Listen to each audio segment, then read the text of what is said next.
Bonjour à vous tous, un nouveau numéro de 300 millions de critiques. Nous sortons du Bardo, de ce magnifique musée tunisien, pour revenir donc sur nos bases traditionnelles, l'Institut du monde arabe. Mais nous ne sommes pas sur la terrasse, même s'il fait très beau à Paris, mais à l'intérieur de la bibliothèque et avec le président de l'Institut, qui est Jacques Lang. Bonjour, bienvenue, vous êtes chez vous. Et vous avez même été reconduit, comme dirait la célèbre phrase de Picasso, c'est à partir de 50 ans qu'on devient jeune. On a l'impression que cette éternité va vous poursuivre pendant des années. Qu'allez-vous faire pour ce nouveau mandat ? D'abord, là, vous êtes sur un chantier que j'ai engagé voici 1 an et demi. La rénovation de cette magnifique maison conçue par Architecture Studio et Jean Nouvel. Derrière vous, il y a ces fameux moucharabiers qui sont bloqués depuis 30 ans. Et dans 2 mois, grâce aux travaux engagés, ils vont s'ouvrir et se fermer à nouveau en fonction de la lumière. La bibliothèque a été elle-même rénovée sur ses 4 étages, va accueillir les étudiants, les chercheurs. C'est, vous savez, peut-être la plus grande bibliothèque dédiée au monde arabe en France. C'est une bibliothèque qui comporte aussi des trésors, par exemple le Coran, qui avait appartenu à Rimbaud, et tant d'autres éléments précieux des collections. Ce nouveau mandat, est-ce qu'il a un objectif précis ? Précis, je dirais amplifier l'action que nous avons menée, peut-être être plus présent encore dans le monde arabe, en accordant à la langue arabe une plus grande place. Nous rêvons que dans différents pays se créent sous notre impulsion des rencontres entre intellectuels arabes, étudiants, jeunes, pour que véritablement l'Institut ne soit pas seulement cette institution unique au monde installée à Paris, mais devienne l'Institut de l'ensemble du monde arabe. C'est une chance fabuleuse que notre pays soit depuis des siècles traversé, ensemencé par toutes les cultures du monde. C'est ce qui fait que la France est un grand pays qui accède à l'universel. Voilà, parmi les livres qu'on trouve, il y a un grand artiste marocain que vous connaissez qui s'appelle Maï Bin Bin, qui est à la fois donc un peintre et un romancier très célèbre du Maroc. Ça fait partie des très nombreux ouvrages qu'on trouve dans cette nouvelle bibliothèque rénovée. Et ce livre a un talent particulier, c'est que la préface est de moi. Salut. Merci Jacques Lang. Je dis ça évidemment en rigolant, mais comme je l'ai trouvé sur la table, j'étais particulièrement content de rendre hommage à Maï Bin Bin. Je le pose. Au préfacier. Voici donc le sommaire. Merci Jacques Lang. Merci. Idir, icône de la chanson kabyle connue dans le monde entier, est de retour avec un nouvel album intitulé Ici et ailleurs. Il est composé de duos avec des artistes francophones qui ont inspiré et marqué Idir, et nous en parlons aujourd'hui. En mars dernier, le Salon du Livre, rebaptisé Livre Paris, a mis les écrivains marocains à l'honneur, et nous discuterons dans 300 millions de critiques de la littérature marocaine contemporaine. Le Grand Palais à Paris expose Rodin jusqu'au 31 juillet, à l'occasion du centenaire de sa mort. La passion pour Rodin sera l'objet de notre dernier débat. Et comme chaque semaine, notre tour du monde de la francophonie qui bouge et crée, c'est avec le Zap Culture. 300 millions de critiques, c'est parti. Voilà, nous sommes ravis de vous accueillir donc après ce sommaire dans la bibliothèque de l'Institut du monde arabe. Et nous sommes, vous le savez, pour cette émission hebdomadaire consacrée à la culture francophone avec Michel Serruti de la radio-télévision suisse. Mon cher Michel, bonjour. Salut. Avec Estelle Martin et Slimane Zeguidour qui sont l'un et l'autre, vous le savez, donc membre de TV5 Monde, dont le patron Yves Bigot est à mes côtés, et Julie Laferrière, donc qui représente TV5 Québec-Canada. Le premier sujet est consacré à la musique, puisque nous allons parler d'Idir, qui est connu dans le monde entier, notamment pour l'inoubliable Avava Inouva. Il est de retour avec un nouvel album. Le titre de l'album est Ici et ailleurs. Pourquoi ? Parce qu'il est composé de duos avec des artistes francophones qui ont inspiré et marqué donc Idir, avant de nous plonger en détail dans ces collaborations et de vous parler donc du choix des chansons. Je vous propose de découvrir d'une certaine manière la genèse d'un des duos qui compose l'album, puisqu'il s'agit ici d'Idir et de Francis Cabrel.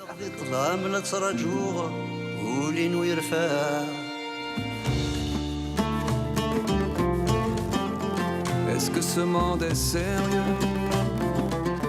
Oui, c'est un artiste que je connais, Idir, depuis longtemps, puisque Avava Inouva a bercé mon adolescence. Quand il m'a dit qu'il allait réhabiller ma corrida, je me suis senti flatté. Andalousie, je me souviens, les prairies bordées de cactus. Je vais pas trembler devant ce pantin, ce minus.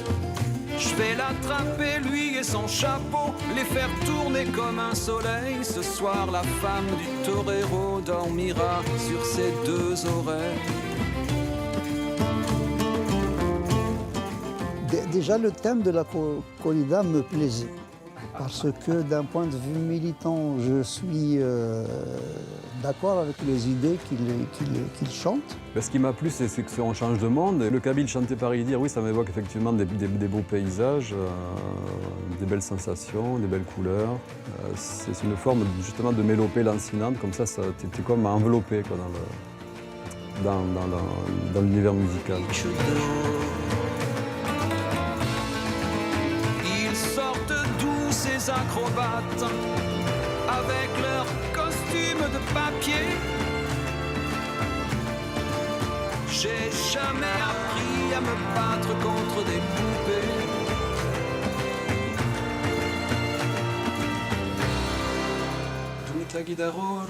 Voilà. Ouais, admettons. Fais-moi confiance. Je suis sûr.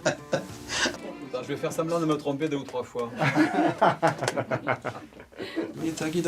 Voilà. C'est une musique du Sud, on le sent. D'ailleurs, on appelle ça la sica espagnole, la gamme avec laquelle il a choisi de chanter cette chanson-là. Donc c'était assez proche de moi.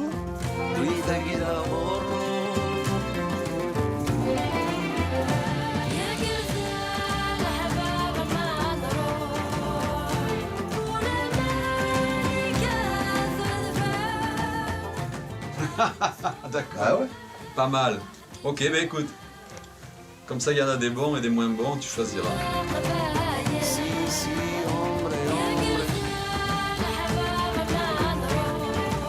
Avant de rentrer dans le détail de cet album, il faut quand même le présenter. Et surtout, Yves Bigot, présenter donc cet artiste qui est à la fois très connu pour ceux qui aiment cette musique et plus lointain pour ceux qui le découvrent avec nous aujourd'hui.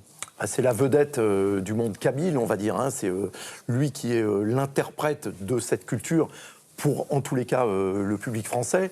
Pour le public algérien, je l'ignore, Slimane sans doute nous le dira tout à l'heure. Ce dont je peux témoigner au-delà de cet album et de ces duos qui sont effectivement assez bien calés, assez remarquables, avec un intérêt particulier, c'est que Charles Aznavour, lui, va plus loin que simplement chanter en duo avec Idir, puisqu'il chante même, lui, en kabyle aussi, donc c'est faire un pas supplémentaire vers son duettiste et vers cette culture. Ce dont je peux témoigner, en tous les cas, c'est de la difficulté qu'a Idir, donc qui vit en France et qui a sa carrière principalement en France, c'est qu'en Algérie, il n'est pas nécessairement, comme ça arrive à un certain nombre de Kabyles, toujours le bienvenu. Pendant l'année de l'Algérie en France, au début des années 2000, à France 2, on avait produit une grande émission de prime time, dans laquelle j'avais évidemment souhaité que les Algériens ou d'origine algérienne connus en France soient présents, dont Idir. Le gouvernement algérien n'avait pas souhaité que Idir participe à cette émission. Car kabyle. Et j'avais dû l'imposer, et pour nous assurer que tout le monde se tairait et qu'il ne se passerait rien pendant cette émission qui était en direct, Jean-Jacques Goldman était venu l'accompagner à la guitare pour montrer combien, on va dire, la communauté des artistes français le reconnaissait, l'adoptait. un peu incarné par le patron des Enfoirés, etc., qui a, avec Johnny, c'est un peu les deux boss de la chanson française, combien, en tous les cas, nous l'adoubions et nous tenions, en tous les cas, à ce qu'il soit présent dans cet événement donc, de l'année de l'Algérie en France. Il y a un côté politique dans sa carrière. Oui, il a toujours eu un côté politique, mais à l'origine à son corps défendant. Moi, je me rappelle quand j'étais en 73, lorsque la télévision algérienne avait envoyé tout à trac, sans crier gare, la chanson Avava Inouva, nous étions tous à la fois ravis et abasourdis, parce que l'Algérie, à l'époque, était dans un jacobinisme culturel arabo-centré, pan-arabe, et donc subitement, on voyait un chanteur avec un burnous montagnard du Djebel. Tout d'un coup, on était rappelé à notre propre terroir et on avait la voix, la saveur du terroir qui débarquait par le petit écran dans une ville peuplée de paysans urbanisés. Depuis lors, il y a eu la question berbère, la question kabyle, la question des langues, du statut des langues populaires en Algérie. Car en Algérie, il y a une langue nationale qui est l'arabe littéraire, qui n'est pas une langue de tradition, même si l'arabe est présent depuis le XIVe siècle. Et il y a les langues populaires qui n'ont pas de statut homologué, reconnu. Et il y a le français qui, entre parenthèses, entre guillemets, est vraiment la langue que tout le monde comprend. Donc tout cela a fait qu'Idir se retrouvait à son corps défendant comme l'incarnation, le héros, la sentinelle avancée de la langue kabyle, de la culture kabyle. Et évidemment, il ne pouvait pas déserter ce rôle vu les débats, les polémiques culturelles qui ne sont pas toujours glorieuses pour les uns et pour les autres. Et il s'est retrouvé dans ce statut inconfortable de chanteur, d'artiste, de créateur, d'interprète, mais aussi de militant, oui, de porte-voix, non pas d'un parti politique ou d'un courant idéologique, mais de la tradition algérienne d'expression kabyle. Question posée à tous les trois, est-ce que vous trouvez que le projet est réussi? C'est donc aussi bien pour Julie que pour vous, Estelle, que pour vous, Michel. Julie, parce que c'est un album, il y a un projet, mais est-ce qu'il est réussi? C'est un album qui est extrêmement généreux. Et la réussite se trouve dans la plupart des titres. Vous parlez de On the Road Again de Bernard Lavilliers, qui est une chanson magnifique, qui fonctionne très, très bien dans cette adaptation. Il y a peut-être d'autres moments où il y a un peu plus de sable dans l'engrenage, mais dans l'ensemble, ça fonctionne très bien. Et Slimane mettait des mots très éloquents sur ce qu'on peut ressentir quand on est moins au fait de toute la question politique et engagée qui entoure l'artiste. Mais on sent cette intensité, cet aspect fédérateur, autant de la part des collaborateurs, d'Idir lui-même. Donc oui, je trouve que c'est un projet, je dirais, à 85% très réussi. Le sentiment est-il partagé par vous, Estelle, et par vous, Michel? Voici l'album avec ses collaborations. Estelle. C'est vrai que c'est un peu sa marque de fabrique à Idir, parce qu'il aime beaucoup les duos. On l'a vu avec Identité, on l'a vu avec La France des couleurs. Et c'est vrai que ce que je reproche, c'est pas vraiment un reproche, mais là, je trouve qu'il retourne aux valeurs. Enfin, c'est vraiment un retour aux valeurs sûres avec Cabrel, avec Aznavour, avec Le Forestier. Alors qu'il y a 10 ans, dans La France des couleurs, il était plutôt allé vers la jeune génération, plus, comment dire, plus. Voilà, il y avait Oxmo Puccino, il y avait Grand Corps Malade encore. C'est vrai qu'il est très fidèle à Grand Corps Malade, à Trio aussi, ce groupe breton, parce qu'il a des liens très forts avec la Bretagne. Et, alors, oui, j'aurais préféré quelque chose qui aille plus vers l'avenir que vers le passé. Après, c'est réussi et c'est étonnant d'entendre la bohème en kabyle. Je crois que c'est mon morceau préféré parce que d'un coup, on a l'impression qu'on comprend Bon, c'est peut-être un peu drôle ce que je vais dire, mais c'est vrai qu'on a l'impression qu'on comprend le kabyle. D'un coup, le kabyle m'est devenu... C'était tellement familier, enfin, cette chanson est tellement familière pour nous Français que l'entendre en kabyle, il y a un côté étrange, mais en même temps étrange et familier qui est très réussi, qui vraiment... là, vraiment, j'ai beaucoup apprécié ce morceau. Après, il y a le morceau inédit avec Grand Corps Malade, encore une fois, des retrouvailles. Je suis un petit peu moins sensible, mais ce qui est drôle, c'est qu'il a demandé, par exemple, à Manu de Trio, donc le groupe breton, de prendre l'accent kabyle. Donc on sent qu'en tout cas, ils se sont amusés, qu'il y a une vraie complicité, que c'est pas un album pour faire du chiffre ou pour appâter le grand public. On sent qu'il y a vraiment une volonté de défendre cette langue, le kabyle. C'est pour ça, d'ailleurs, qu'il est aussi proche des Bretons, parce que c'est un peu la même veine, c'est-à-dire défendre une culture, parce qu'en France, le breton ou le... Enfin, toutes les langues... Pas ça, attention, c'est aussi intéressant de voir que la première fois où Idir et un certain nombre de Kabyles avaient entendu Alan Stivell au début des années 70, ils pensaient que c'était un Kabyle, mais qui chantait dans une langue qu'ils ne comprenaient pas, parce qu'il y a des liens, effectivement, musicaux qui sont très forts. C'est pour ça que c'est un fidèle de l'Orient, le festival interceltique de l'Orient. Il s'y retrouve. Et non pas l'Orient à l'apostrophe. Ça pourrait être les deux. Michel, votre avis, on conclura avec Yves, justement, sur Idir. Et donc, cette collaboration, cet album qui s'appelle Ici et ailleurs, le voici.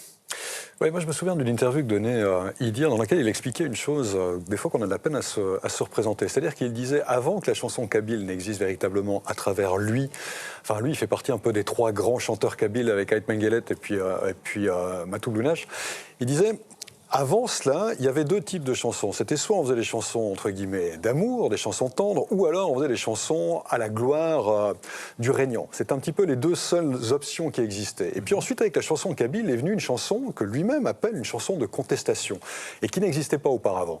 Et donc moi, j'ai beaucoup de peine aujourd'hui, sachant cela, et sachant que c'est lui qui l'exprime, à envisager son art, sa poésie, sa musique, autrement que sous ce prisme-là, y compris quand il fait des duos, parce que Idir, non seulement a eu un rôle en Algérie, elle a toujours, pour défendre la culture kabyle au sein de l'Algérie, leur donner une place qu'elle a perdue avec la prééminence, on va dire, arabe au sein du pays, mais elle a aussi toujours travaillé à essayer de tisser, de créer des ponts, des liens avec l'Europe du Nord, aussi pour décloisonner, toujours dans le même esprit, pour décloisonner la culture kabyle et la faire rayonner au-delà simplement du bassin sud-méditerranéen.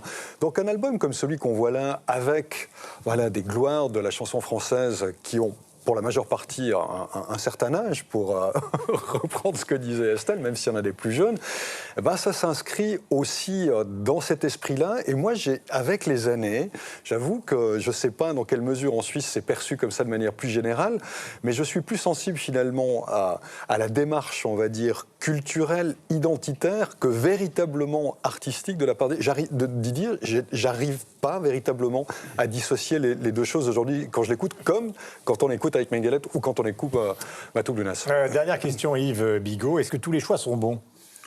Ça, c'est toujours discutable. C'est une question de les goûts et les couleurs. On voit qu'il y en a qui sont plus automatiquement naturels que d'autres. Je citais l'exemple de Charles Aznavour qui a fait l'effort de chanter une de ses parties en kabyle. Donc ça, c'est vraiment un acte d'adhésion à l'identité de ce projet. Il y a la corrida avec Francis Cabrel qui a des accents déjà, je dirais, un peu méditerranéens pour le moins. Déjà, la corrida est un sujet méditerranéen. Et surtout, dans la version originale de Francis Cabrel, le final était chanté par Nicolas Reyes, le remarquable chanteur des Gypsy Kings, avec des accents, évidemment, du flamenco espagnol, dont on sait qu'il a aussi des racines arabisantes. Donc il y a des morceaux qui sont plus logiques, il y en a d'autres qui sont un peu plus artificiels. On peut prendre l'exemple, évidemment, du duo artificiel et posthume avec Henri Salvador, puisque nécessairement Henri a disparu depuis un certain temps. Donc ça, c'est un côté peut-être plus personnel et affectif de la part d'Idir que de vouloir faire cet enregistrement. Mais il apparaît du coup un peu plus marketing et on vous met des grands noms au générique avec son père, de l'album. Ouais. Après, il ne faut pas se raconter d'histoire. Moi, je ne veux jamais penser qu'un artiste n'est pas sincère et ne fait pas le disque qu'il a personnellement souhaité faire. Après, on peut voir ça comme un produit marketing moderne, très bien pensé. On prend les bonnes chansons, on fait les bons duos avec, et on sait que du coup, on va ouvrir le public naturel d'Idir au public plus général de la chanson française. La dernière question, finalement, je me suis trompé, ce n'est pas Yves, mais c'est évidemment avec Slimane qu'on va la traiter. Est-ce qu'il est toujours aujourd'hui ce qu'il a été quand vous l'évoquez dans votre jeunesse en Algérie, c'est-à-dire la grande star du monde kabyle ? Alors, il a fait des émules. On a vu une kyrielle de chanteurs d'expression kabyle apparaître, gagner en succès, en réputation. Il est du coup devenu, de la vedette première de la chanson kabyle, il est devenu une sorte de vétéran ou de grand sage qu'on respecte et dont on se réclame de temps à autre. Mais cela dit, ce qu'on peut... Les grands sages, c'est pas disparition. Non, c'est pas la disparition, mais c'est une sorte de fondateur, si vous voulez. Mais il y a d'autres chanteurs qui sont apparus, mais le résultat intéressant de tout ce processus, de toute cette musique, c'est que cette musique, si on peut dire, a adouci les mœurs politiques en Algérie, puisque grâce, entre autres, à ces chanteurs, la langue kabyle et la langue berbère ont fini par être reconnues officiellement comme une langue nationale, que cette reconnaissance est entrée dans la Constitution et que depuis, il y a une télévision en kabyle, une radio en kabyle et qu'on peut parler en kabyle et chanter en kabyle sans plus aucun problème. Je voudrais qu'on découvre l'interactivité donc à partir de cet album que voici, cet album d'Idir. Alors je vais la remonter tranquillement donc à la caméra, donc à vous. On redécouvre, dit l'interactivité, donc des chansons sous un angle nouveau. C'est le cas de Meriem qui a partagé son avis sur Twitter. Le nouveau single de Idir, donc en duo avec Francis Cabrel, est pour elle une chanson lourde de sens. Pour interagir, pour nous suivre, donc pour suivre 300 millions de critiques, vous nous suivez sur Twitter et sur la page Facebook de l'émission aux adresses qui s'affichent en bas de l'écran. Mon cher Yves, nous nous quittons évidemment, mais toujours momentanément, car nous allons parler maintenant de littérature. C'est le deuxième sujet sujet. Il s'agit de la littérature marocaine qui est la grande invitée, c'est tout à fait normal, au Salon du Livre, rebaptisé Livre Paris, qui s'est tenu donc dans la capitale française du 24 au 27 mars dernier. On va en parler dans un instant, écoutons. Khalid Liamlahi, on a le sentiment que jamais la littérature, les lettres africaines, et donc notamment du Maroc, n'avaient eu une telle place à Paris pour cet événement culturel. Certains disent qu'il était temps. Est-ce votre sentiment ? Tout à fait. Je pense que la littérature marocaine est une grande littérature, maghrébine et africaine également.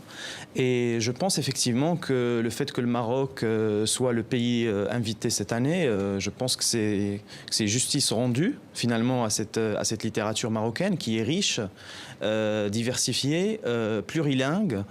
Et je pense effectivement qu'avec le contexte effectivement du retour du Maroc, puisque vous parlez de lettres d'Afrique, le retour du Maroc au sein de l'Union africaine, je pense qu'aujourd'hui, le fait que le pavillon du Maroc soit très proche également du pavillon lettres d'Afrique, et en l'occurrence en ce qui me concerne, je suis particulièrement heureux et honoré d'être présent à la fois sur le pavillon lettres d'Afrique et sur le pavillon du Maroc.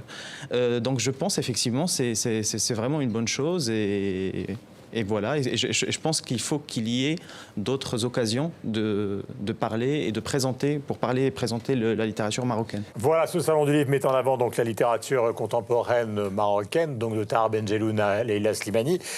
Mon cher Slimane Zeguidour, est-ce qu'il y a une vitalité particulière? Est-ce que tout ça accompagne avec beaucoup de grandeur et de perspicacité la littérature francophone dans son ensemble? Alors, la littérature francophone maghrébine, d'abord, elle a un siècle d'existence. On compte à peu près 2000 romans, pièces de théâtre, depuis 1890, avec l'apparition du premier roman francophone en Algérie, jusqu'à maintenant.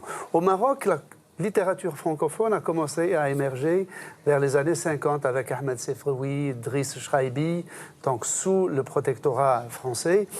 Et ce qui est symptomatique, c'est que la fin du protectorat français, l'accès du Maroc à l'indépendance, avec l'instauration de l'arabe comme langue d'enseignement et de littérature, n'a pas du tout freiné l'essor d'une littérature francophone, au contraire, et pas seulement en diaspora. Aujourd'hui, il y a évidemment des figures tout à fait bien installées d'écrivains marocains. Vous parliez de Tahar Benjelloun, mais aussi Fouad Laroui. Il y a Slimani. Donc, on peut dire qu'il y a que cette littérature francophone a déjà ses lettres de noblesse. Mais ce qui est curieux, si vous voulez, en creux, c'est qu'une littérature marocaine d'expression arabophone n'a pas atteint, même à l'échelle du monde arabe, n'a pas atteint la même maturité, la même consistance et la même aura. Donc là, je montrais Chanson douce, le livre de Leila Slimani, dont vous savez, puisque nous en avons déjà parlé ici, qu'elle a obtenu donc le prix Goncourt. Fouad Laroui s'est publié, donc ça c'est chez Gallimard, parce qu'il y a un grand problème d'édition dans le monde du Maghreb, et plus particulièrement, puisque nous en parlons donc au Maroc. Et là, donc, c'est Carto Gallimard, il s'agit de Tahar Benjelloun. Est-ce que vous êtes séduits tous les deux par cette littérature marocaine mise en avant, littérature marocaine et donc la littérature francophone? Michel. Alors, je dois vous avouer qu'effectivement, je connais un tout petit peu la littérature marocaine pour en avoir lu un peu. Donc, par conséquent, ce que j'ai fait, c'est que j'ai essayé de me renseigner. J'ai découvert qu'alors, non seulement le Maroc avait été hôte d'honneur du Salon du Livre de Genève il y a quelques années, mais qu'également, il y a 2 ans de cela, le Salon du Livre de Genève et le Salon du Livre et de l'édition de Casablanca avaient organisé des tandems d'écrivains, des écrivains suisses et des écrivains marocains. En l'occurrence, Jean-Michel Olivier, qui avait été, je crois, prix interallié pour L'Amour nègre, avait été mis en tandem avec Boutaina Azami, l'écrivaine marocaine, ce qui avait permis des rencontres. Jean-Michel Olivier m'a expliqué que pour lui, ça a été l'occasion de découvrir cette littérature qu'il ne connaissait mal, depuis il la connaît, de lire les livres de son alter ego. Et ce qui le frappait aujourd'hui, dans la littérature marocaine, c'était de voir combien cette littérature était une littérature de combat, une littérature engagée, notamment contre l'intégrisme, enfin en tout cas les problèmes de religion, de violence étaient très présents, en tout cas pour lui, et c'était, voilà, il m'écrivait-il, il me disait, c'est vrai que ça, c'est une chose qu'on a eu peut-être un petit peu tendance à perdre, nous, de ce côté-ci de la Méditerranée, on est dans un autre type de littérature, alors que ça, c'est très prégnant de ce côté-là. Le seul regret que j'ai, moi, aujourd'hui, de ce que j'entends côté marocain, en revanche, par rapport au Salon du Livre ici à Paris, c'était d'ailleurs aussi un petit peu une critique qui avait été formulée contre le même salon marocain qui était présent au Salon du Livre à Genève il y a une année ou 2 ans. C'est qu'il y a certains grands écrivains marocains qui ne sont pas présents. Et ça fait un petit peu jaser, ça suscite débat au Maroc, voilà, que ce soit Abdallah Laroui, donc l'oncle de Fouad Laroui, que ce soit Abdeslam Chedadi, dont Olivier Porte-d'Avor nous parlait dans les émissions précédentes, qui a écrit bien sûr Ibn Khaldoun, ou encore la fameuse littérature carcérale avec Ahmed Marzouki, qui se vend beaucoup. Ces gens-là ne sont pas présents ici. On peut s'étonner que des écrivains, alors certains contemporains comme Ahmed Marzouki, d'autres un peu moins, soient absents. Pour des raisons politiques ? Alors, c'est ce qui est peut-être un tout petit peu mis en avant, c'est que les écrivains, c'est ce qui est dit en tout cas, après je ne suis pas en mesure de juger, mais en tout cas c'est effectivement les échos qu'on a, c'est-à-dire qu'une bonne partie des écrivains présents auraient tendance à être relativement proches, on va dire, des puissants, et puis que d'autres qui sont plus critiques à l'endroit du pouvoir ont été délibérément ou accidentellement écartés des sélections. Voilà, le livre de Maïm Bim, puisqu'on parlait d'autres, donc lui est consacré à Hassan II et à son père, qui a été conseiller d'Hassan II alors que son frère était en même temps en prison. Donc on revient au thème qu'on évoquait tout à l'heure.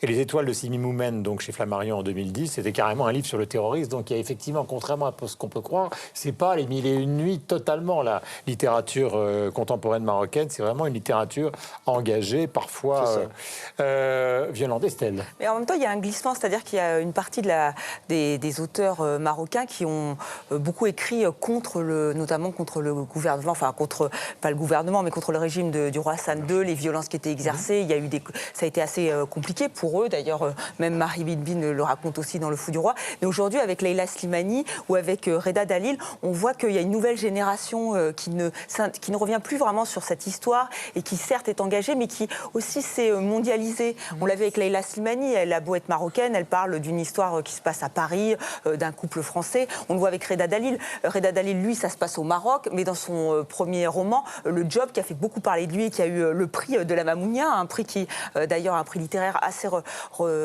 reconnu. Leila Slimani l'a eu, elle aussi. Et lui, donc Reda Dalil, c'est un ancien financier qui est devenu écrivain. Et dans Le Job, il raconte la descente aux enfers d'un jeune loup de la finance. Ça se passe au Maroc, ça pourrait se passer à Paris. Alors évidemment, il renvoie effectivement à son pays, mais il le dit lui-même, il y a une acculturation, une occidentalisation qui s'est faite, et lui-même en est le produit. C'est pas moi qui le dis, c'est encore une fois, c'est lui. D'ailleurs, il y a Bestseller qui est sorti toujours aux éditions Le Fennec, et là c'est pareil, on est toujours au Maroc, et il raconte un peu son histoire, puisque c'est celle d'un auteur qui n'arrive plus à écrire de sa plume, et il écrit extrêmement bien les affres d'un écrivain, mais c'est encore une fois, là ça pourrait être un écrivain tout à fait français, anglais ou marocain, même si ça reste un auteur marocain. Mais je pense que c'est assez symptomatique d'une nouvelle génération qui est d'ailleurs bien mise en avant au Salon du Livre à Paris. Pascal, est-ce qu'on apprécie cette littérature marocaine contemporaine en Belgique? Oui, c'est très important en Belgique, puisque comme vous savez, les Marocains, c'est le premier groupe d'immigration en Belgique, 500-600 000 individus, première, deuxième et troisième génération, enfin ils sont tous belges aujourd'hui bien sûr, loin devant les Tunisiens et les Algériens qui comptent une vingtaine de mille. Tout ça parce que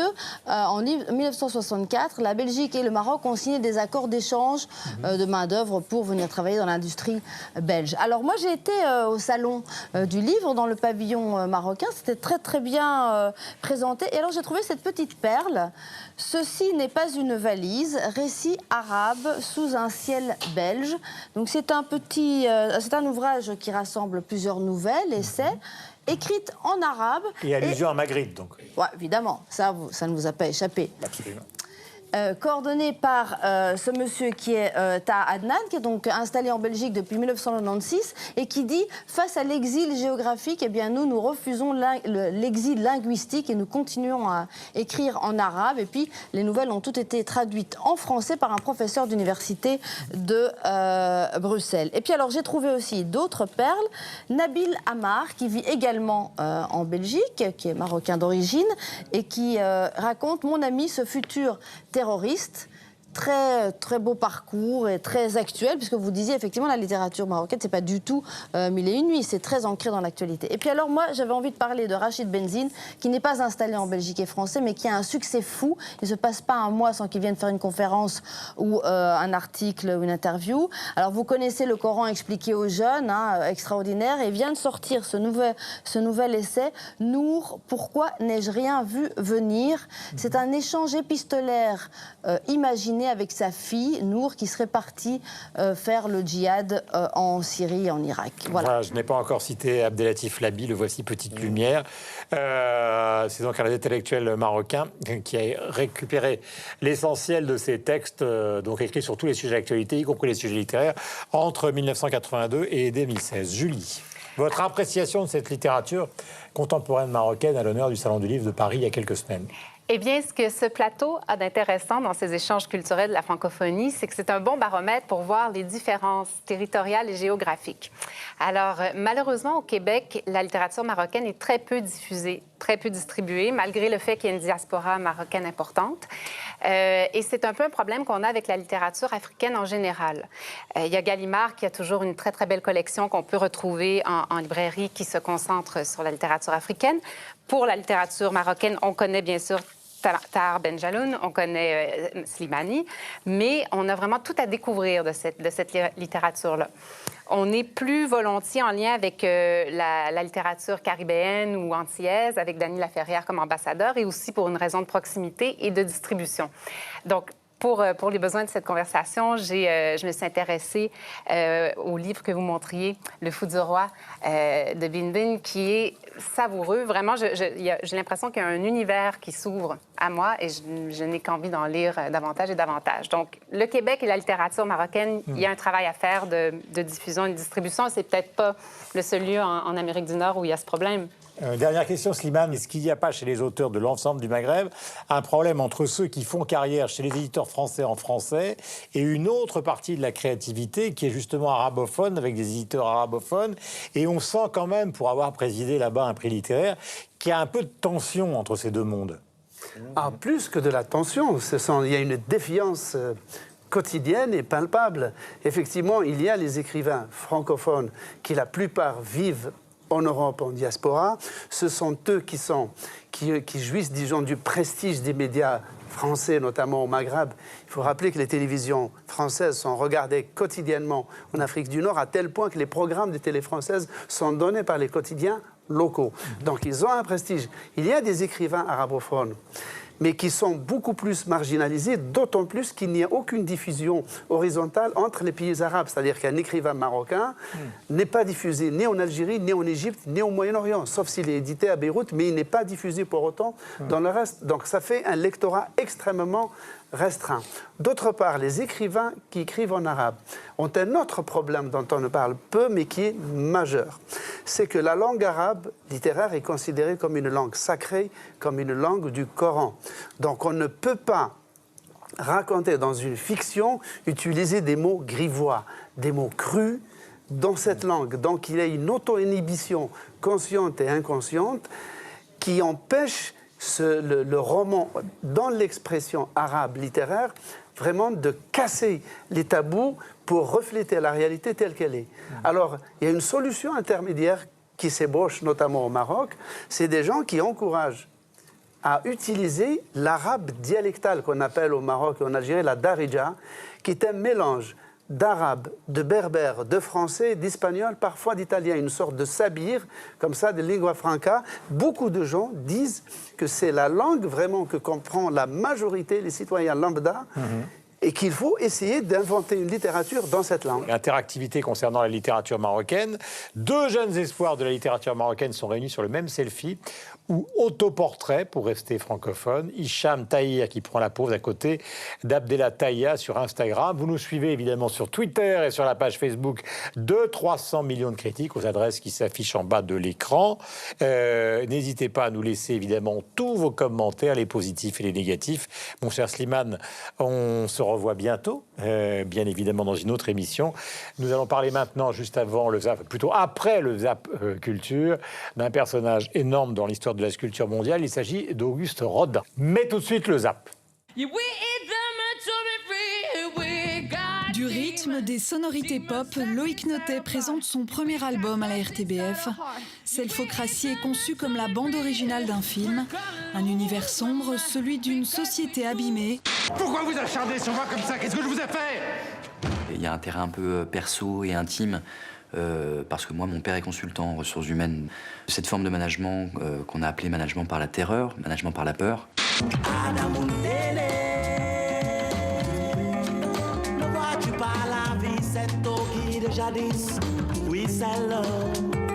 Je suis sérère, effectivement, je parle sérère, wolof, français, anglais, couramment.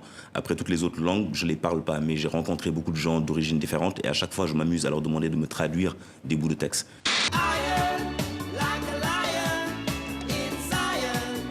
La Jamaïque est intimement liée au destin de Bob Marley, puisque Bob Marley va devenir la première superstar issue du tiers-monde. Je me sens pas plus guinéenne que suisse. Je fais partie du monde. L'Afrique bouge, l'Afrique c'est le futur, on est inspiré par plein d'autres choses. Obnubilé par l'art primitif, Picasso achète et collectionne les sculptures africaines et océaniennes. C'est sur ce trône que le dernier roi du Dahomey libre commémorait Lato. Depuis 1892 et la conquête du Bénin, il est exposé ici, à Paris. Un butin de guerre fait de dizaines d'œuvres, ancrées dans l'imaginaire collectif béninois. Moi, maintenant, ça se décrit par la folie. Je l'ai appelé Cozy Sweetness. Mon style de danse, c'est la douce folie. C'est-à-dire que des fois, je peux être lunatique, même autiste avec mes amis. Je parle pas trop, mais des fois, je suis là et je fais le fou. Donc ma danse, ça reflète ma personnalité, en gros. Quand on est devant, après 1 ou 2 minutes, on est hypnotisé. On a l'impression, on devient tout calme. On a l'impression de s'immerger dans un cosmos, dans un univers. Si les Marvel font généralement de bons films, parce que les scénarios originels sont redoutables, les adaptations des albums issus du patrimoine franco-belge, tels qu'Astérix et Obélix, Lucky Luke ou encore Boule et Bill, sont souvent décevants. Pendant la conception de ce film, une question surgissait sans cesse. Que ferait Peyo dans ce cas précis? Ne les laissez pas s'échapper! Est-ce que c'est prudent? Vu que c'est une arbalète géante, et j'ai envie de dire pas du tout! On y va! Pas facile le décollage du musée Hergé à Louvain-la-Neuve. Depuis son ouverture en 2009, les comptes affichent un déficit cumulé de 6 millions d'euros. Hergé fait partie du patrimoine belge. C'est un artiste majeur et il doit être présenté, on doit voir son œuvre. Un lancement tout aérien pour la 31e édition du Festival international du film de Fribourg, prélude à 7 jours où le regard sur la réalité sera un peu différent. Je me suis retrouvé à nager en slip parce que je n'avais pas de maillot de bain avec Gérard Depardieu. Dans son album, l'auteur croque un Depardieu insolite, méconnu et attachant. Il parle de tout, sans tabou.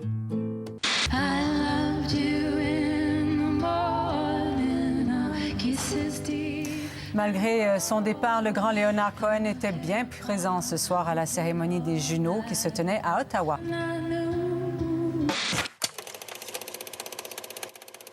Voilà, troisième sujet, grand artiste évidemment, Rodin, Auguste Rodin qui fascine encore et toujours le Grand Palais à Paris, le met à l'honneur jusqu'au 31 juillet, donc vous avez largement le temps pour aller voir cette rétrospective à l'occasion du centenaire de sa mort, avec une gigantesque exposition, plus de 200 œuvres qui viennent du monde entier, pas simplement celles qui sont à proximité à Paris ou en France. Qu'est-ce qui explique cette fascination perpétuelle pour Rodin dans nos différents pays? C'est ce que nous allons voir et ce dont nous allons bavarder juste après ce sujet. Dans la propriété de Meudon, il domine la tombe d'Auguste Rodin pour l'éternité. À Paris, dans les jardins du musée, c'est la sculpture la plus admirée par les touristes. Le Penseur, c'est le chef-d'œuvre de Rodin. Rodin était considéré comme le maître de la chair et on disait qu'il faisait vibrer le marbre, tellement les figures semblaient palpiter de vie. Et c'était son but, c'était que la sculpture vive de la vie même, en fait. Dans le monde entier, Rodin est considéré comme le plus grand sculpteur de tous les temps. Le voici dans son atelier au travail. À lui tout seul, il a façonné 7000 sculptures. Et pourtant, à 40 ans, Rodin est encore un inconnu qui a raté 3 fois l'entrée à l'école des Beaux-Arts. Ici, dans son hôtel particulier parisien, il y a la sculpture qui va faire basculer son destin. L'âge d'airain, un homme nu d'1,85 m et des proportions si parfaites qu'on l'accuse de l'avoir moulé sur un cadavre. La presse est assez admirative d'ailleurs par l'exécution de la sculpture, mais s'interroge sur l'exécution peut-être d'un moulage sur nature. Et là, Rodin est totalement anéanti. C'est ce scandale qui va lancer sa carrière. Un travailleur acharné. Dans son atelier, il y a plusieurs assistants, et parmi eux, Camille Claudel. Elle a 19 ans, il a plus du double de son âge, et entre eux, la passion se mêle à la création. Camille Claudel a été une source d'inspiration qui, au-delà de leur relation et de leur rupture, va continuer d'irriguer toute la création de Rodin.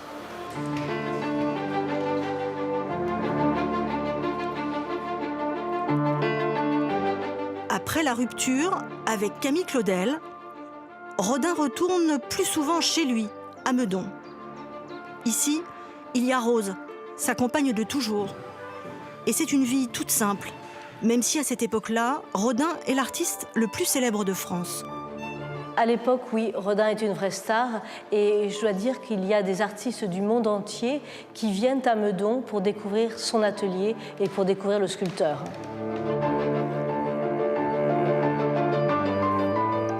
Malgré sa renommée et malgré son succès, Rodin est souvent étrillé par la critique. Et sa sculpture de Balzac n'est pas comprise. Elle est qualifiée de monstrueuse, elle n'est pas comprise parce qu'on n'y reconnaît pas les traits de Balzac. Pour l'époque, cette sculpture est tout simplement avant-gardiste. Un siècle après sa mort, on découvre aujourd'hui que Rodin a été le premier sculpteur moderne. Aujourd'hui, il inspire même un film de cinéma avec Vincent Lindon dans le rôle titre. La hiérarchie des matériaux, c'est l'or, puis le bronze, la pierre, le bois, et enfin la terre. Et les sculptures de Rodin ont influencé tous les grands artistes du XXe siècle, comme Giacometti, jusqu'aux contemporains qui se revendiquent toujours de son art. Voilà, ma chère Julie, commençons par vous. Rodin, vu de Montréal ou vu de Québec, ça donne quoi? Ça a donné une exposition extraordinaire en 2015. Alors, vous parliez de 200 œuvres, je ne veux pas rivaliser, mais l'exposition qui a été présentée au Musée des Beaux-Arts de Montréal en réunissait 300. La directrice du... Donc, vous avez gagné. Ben voilà. La directrice du Musée Rodin, Catherine Chevillot, était présente et ça a été un grand, grand succès. Parce que Rodin, c'est de la poésie solide, c'est extraordinaire, ça laisse sans mots. Il faut voir ça une fois dans sa vie. On ne peut pas tous venir ici à Paris au Musée Rodin pour voir, témoigner de ses œuvres. Alors, c'est bien quand elles peuvent venir à nous.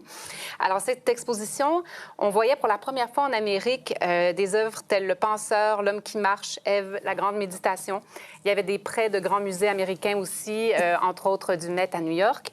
Et c'était ces plâtres monumentaux aussi qui ont laissé un souvenir impérissable. Alors, Rodin à Montréal, au Québec, ça a fait très fort et c'était l'exposition la plus importante au Canada de l'artiste. Pascal, le sentiment que vous avez de Rodin, qui d'ailleurs, il y a un lien entre Rodin et la Belgique. Absolument. Je peux dire sans fausse modestie que Rodin ne serait pas ce qu'il est s'il n'était pas passé par la Belgique grâce un petit peu aux Belges. Donc voilà, je vais vous raconter ce parcours belge qui est très particulier puisqu'il commence sa carrière en 1871. Il s'installe à Bruxelles avec un autre sculpteur qui s'appelle Joseph van Rosburg. Ils ont un atelier ensemble et ils font la sculpture monumentale, industrielle, notamment qui est encore visible à la Bourse, à la Monnaie et au Palais Royal. Et puis, en 1877, il fait sa première grande œuvre personnelle qui est L'Âge d'airain et il la présente au cercle artistique et littéraire de Bruxelles.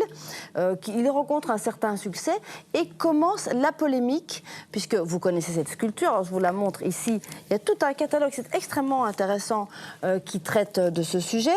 C'est donc une sculpture masculine et elle est tellement réaliste qu'il y a une polémique qui naît, à savoir, est-ce qu'il l'a vraiment sculpté ou est-ce qu'il a été moulé sur nature, ce qui serait évidemment pas du tout artistique. Alors la polémique commence à Bruxelles et puis 3 mois plus tard, il emmène sa sculpture à Paris, où il ne sait pas s'il va être exposé. Finalement, il est exposé dans un petit coin, parce qu'à l'époque, il n'est pas encore du tout connu.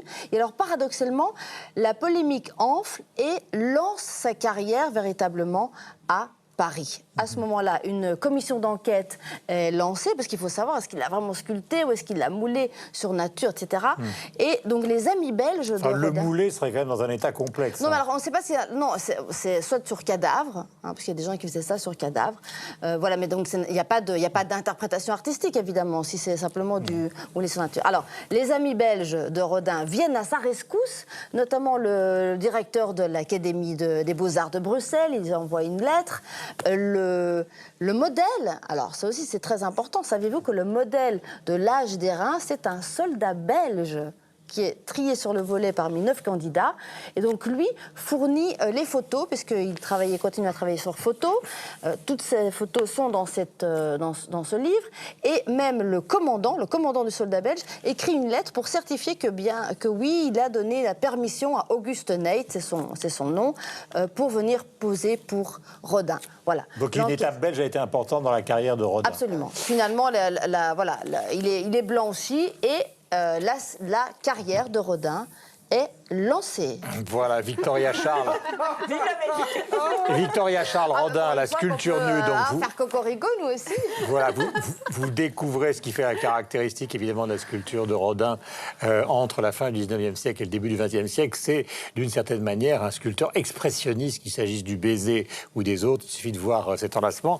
D'ailleurs, on a beaucoup reproché à Rodin d'avoir plus que des relations avec ses modèles, c'est pas le seul à cette époque-là, voire de leur suggérer un certain nombre de choses pendant les séances de pause, mais la chasteté des CCR à TV5 Monde m'empêchera d'aller plus loin. Est-ce que Rodin vous plaît? Alors, oui, bien sûr que Rodin me plaît. Rodin, on dit souvent qu'il a redonné vie à la sculpture, qui était très académique, et d'un coup, c'est devenu d'une sensualité incroyable. Vous citiez le baiser. De toute façon, il y a presque que, enfin pas que, mais il y a beaucoup de corps nus, les corps amoureux, notamment quand il y avait la passion avec Camille Claudel.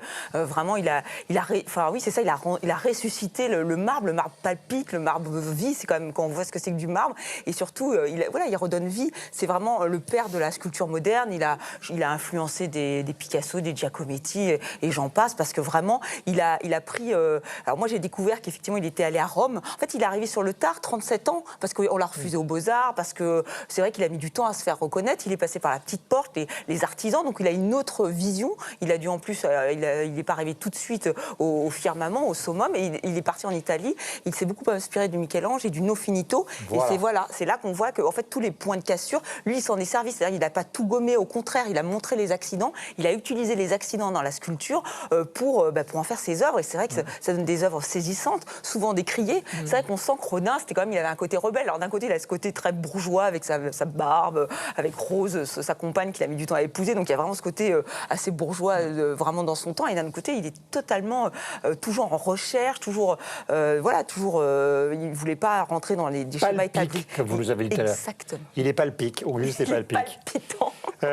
Il faut savoir aussi par rapport au film qui a eu lieu sur Camille Claudel, qui a été tourné avec notamment Isabelle Adjani, que contrairement à ce qu'on raconte dans le film, alors Rodin, vous savez, il est présenté comme une sorte de salopard dominant, quoi, et Camille Claudel comme une femme qui serait devenue folle à cause justement de cette domination du macho qu'il était, ce qui n'est pas totalement faux. En revanche, ce qui est complètement faux, c'est que c'est elle qui l'a quitté et non pas l'inverse. Michel. En Suisse, c'est évidemment un artiste qui est extrêmement bien connu. Pourquoi ? Parce que certaines de ses sculptures sont dans des musées. Rodin avait fait don en 1896 de 3 sculptures à la ville de Genève, désormais qui sont au musée d'art et d'histoire. Et c'est intéressant ce qui est expliqué par rapport à l'accident, parce qu'une exposition avait été montée à Genève précisément sur ce thème de l'accident en atelier, parce que les 3 sculptures qui sont à Genève sont endommagées et certainement l'ont été déjà dans l'atelier de Rodin. Et Rodin expliquait à l'une de ses élèves, Malvina Hoffman en l'occurrence, qui était en pleurs devant l'une de ses sculptures qui était en partie cassée. Et Rodin lui disait « Mais non, mais laissez-moi vous montrer qu'avec ce qui reste, ça suffit largement à comprendre votre intention. Il faut apprendre, il faut sécher vos larmes, et il faut apprendre à faire sien l'accident et le transformer en silence. » Et c'est vraiment une partie du génie aussi de Rodin que de faire ça. Et puis pourquoi on le connaît aussi très bien, Rodin en Suisse ? Un nom va surgir. Évidemment, c'est Leonard Janada, la fondation Janada qui était membre du comité d'administration du musée Rodin, qui était membre la commission d'acquisition des œuvres du musée Rodin. Donc voilà, il y a eu plusieurs expos à Martigny, à la Fondation de Janada, qui ont été organisées par Léonard Janada conjointement avec le musée Rodin. Il y en a au Kunsthaus à Zurich. Bref, Rodin, non seulement ses œuvres sont en Suisse, mais surtout, indépendamment du fait qu'elles sont en Suisse ou que des expos y aient été montées, c'est vraiment, enfin on l'a dit quelques fois autour de ce plateau, c'est vraiment une figure tutélaire, emblématique d'un immense artiste qui a révolutionné son art, la sculpture en l'occurrence, et qui a influencé toute une génération ensuite de sculpteurs derrière. Et c'est ce que, manifestement, l'exposition au Grand Palais montre très bien, parce qu'il n'y a pas simplement les sculptures de Rodin qui y sont exposées, mais il y a aussi le travail d'autres artistes qui ont subi ou qui ont prolongé l'influence de Rodin par la suite, qui se sont appropriés son travail.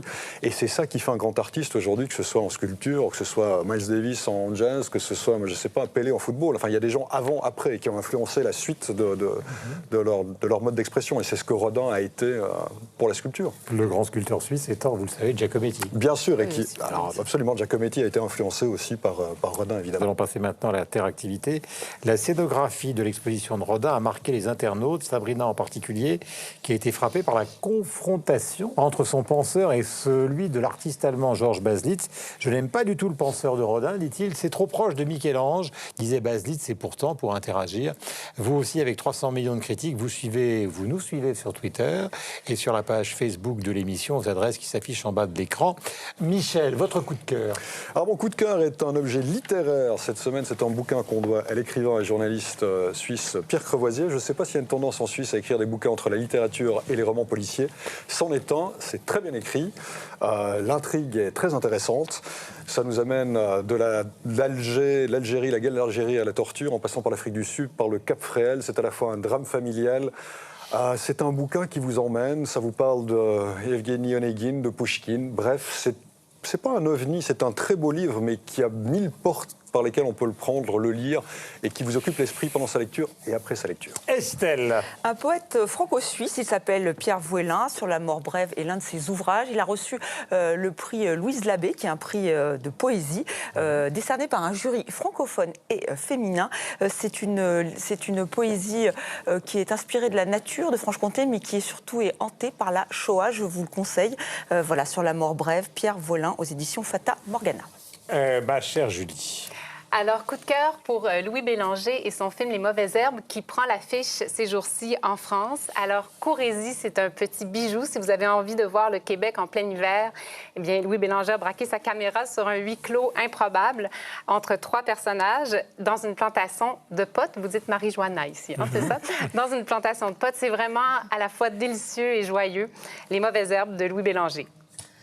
Pascal. Moi, mon cher Guillaume, je reste avec Rodin et j'ai trouvé ce petit livre « Comment parler de Auguste Rodin aux enfants ». C'est aux éditions Baron Perché qui a produit ceci avec le musée Rodin.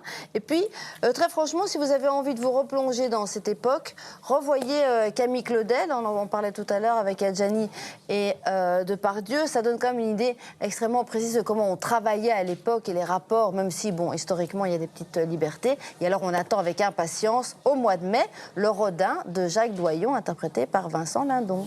Voilà, donc, dernier coup de cœur America. Donc, c'est une revue, un MOOC, comme on dit maintenant, donc trimestriel. Les deux âmes qui ont inspiré ce livre sont à la fois Éric Fotorino, l'ancien directeur du Monde, qui dirige le 1 maintenant, et François Bunel de la Grande Librairie, donc sur la 5. Ça s'appelle America.